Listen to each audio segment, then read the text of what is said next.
8번 서대주전입니다. 나올 가능성 있죠, 이것도. 우화소설이면서 또 송사소설입니다. 어? 송사소설이 뭐냐면 고소 고발에 관한 이야기야. 그래서 판결을 내리는 거야, 사또가. 그래서 그것만 갖고 나오겠느냐? 아니지. 여기 뭐가 나오냐면 이 송사를 할 때 관리들한테 부정부패 비리가 발견이 됩니다. 서대주가 뭘 하냐면 뇌물을 받죠. 그리고는 관리들이 그 뇌물을 받고 편의를 봐주는 거야. 돼, 안 돼? 안 되는 거지. 거기서 끝났으면 되는데 판결이 어떻게 나냐면 서대주는 풀려나고 반대로 누구지? 타남주는 유배를 갑니다. 이건 뭐, 이게 뭡니까? 무능이죠. 부당한 판결이잖아. 훔친 건 누가 훔쳤어? 서대주가 타남주의 곡식을 훔쳤단 말이야. 그러면 서대주가 유배를 가야 되는데 거꾸로 했으니까 제대로 보는 눈이 없는 관리들의 무능함도 보여주고 있는 거기 때문에 나올 가능성 있습니다. 오케이? 그리고 서자가 나오잖아, 제목에. 그럼 쥐새끼 나오는 거야. 어? 쥐가 나오는 소설이 또 있습니다. 그 다음에 송사소설은 또 뭐가 있느냐? 몇 편이 더 있어요. 너네가 알고 있는 장화홍련장. 알아? 장화홍련? 계모가 얘네를 죽여. 장화하고 홍련이를. 자매를. 그래서 귀신이 돼. 그리고는 아니야. 복수하지 않아. 억울함을 사또한테 이야기하고자 사또한테 가면 사또들이 다 기절해서 죽어. 너 같으면 안 죽을 것 같아? 귀신이 나타나는데? 얘네가. 그러니까 계속 사또들이 바뀌어. 그러다가 담대한 사또가 나타나서 왜 그러느냐 그랬더니 이러이러합니다. 그랬더니 알았다, 내가 억울함을 풀어주마. 그래서 사건을 조사해 보니까 죽인 거야. 그래서 계모를 처형해. 그래서 고맙습니다 사또. 아유 이제 그만 나타나거라 뭐 이랬다는 얘기야.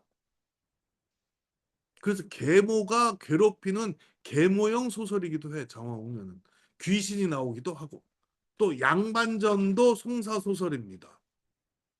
까치전이라고 있는데 그것도 송사소설입니다.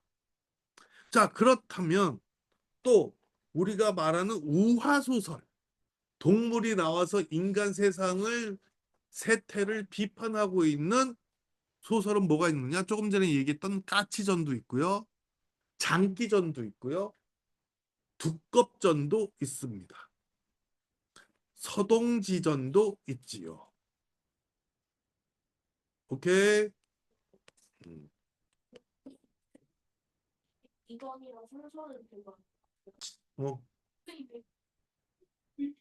9번 정을선전입니다. 당연히 정을선이 주인공이지요. 이 소설 충분히 나올 가능성 있습니다. 지금까지 9편 중에서 일단 1등입니다. 네.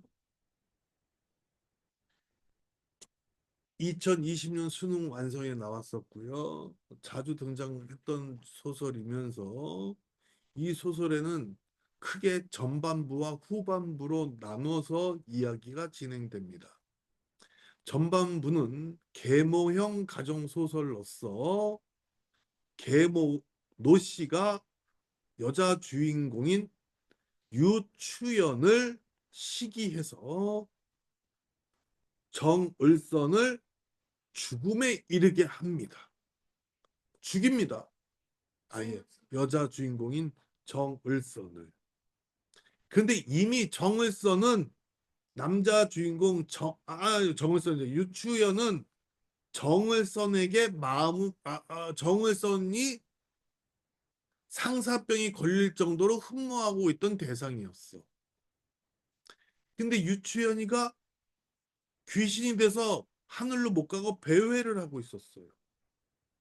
이때 정월선이 그 얘기를 듣고 유치원을 만나서 유치원을 회생시킵니다. 다시 귀신이 사람이 되는 거죠.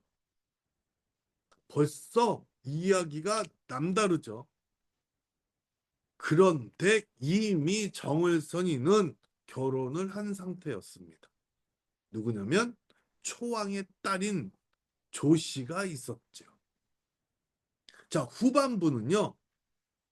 처첩 간의 갈등을 다룬 애정 쟁총 소설입니다. 전반부는 뭐였어요? 계모형 가정 소설이었죠. 후반부는 처첩의 갈등을 이루고 있는 쟁총형 가정 소설이야. 쟁은 싸우다는 뜻이고 총은 사랑이라는 소리야. 총애. 이것을 본처인 정열 부인과 두 번째 부인 충렬 부인이 하는 거지요. 이때 당연히 취연이가 나쁜 짓을 하지는 않았을 겁니다. 당연한 거죠. 주인공이니까. 누가 했을까? 초왕의 딸인 조씨가 그렇게 하지요. 그러나 역시 노비의 도움으로 죽음을 면하게 됩니다. 그리고는 사냥을 갔던 정월선이 이 사실을 다 알고 어떻게 합니까? 조씨를 처벌합니다. 이런 내용이 담겨져 있기 때문에 이 소설은 지금까지 나온 것 중에서 가장 출제될 가능성이 높습니다. 오케이? 군담 소설 아닙니다. 쟁총형 가정 소설입니다. 가정에서 일어나는 여러 이야기들을 이야기하죠. 전반부만 아까 몇 번을 얘기했는데 후반부는 처첩의 갈등을 다룬 쟁총형이라고 몇 번을 얘기했는데 아니 그렇게 말 돌리지 마. 10번 삼선기입니다. 우리가 알고 있는 이춘풍은요 못된 놈입니다. 부인을 속이고 바람피고 부인이 구해와오면 울면서 잘못했다고 회개하는 척하고는 또 바람피고 이게 이춘풍이야. 그런데 여기 등장하는 이춘풍은 전혀 다른 이춘풍입니다. 도학자입니다. 도학자. 그래서 이 소설도 마지막 문제 보기 문제에서 다른 이춘풍 모습을 보여주고 이 소설과 비교하는 부분을 낼 수 있을 수도 있다는 생각을 갖습니다. 그래서 이 소설도 줄거리 같이 한번 보겠습니다. 준비됐나요? 준비됐나요? 이춘풍은 명문대가의 안 보냐? 어? 아, 이춘풍은 명문대가의 후손입니다. 잘 나가는 집안이라는 소리죠. 부귀 공명을 뜻에 두지 않습니다. 원래 잘 나가는 집에는 욕심 없어. 그리고 여색을 멀리합니다. 얘의 문제점은 뭐야? 아무것도 없는 거야. 그래서 오로지 공부만 합니다. 한편 홍도와 유지연은 동그라미 두 개. 하나씩 했죠? 얘는 뭐래? 유명한 기생이래. 기녀가 기생이죠. 밑줄 쳤어?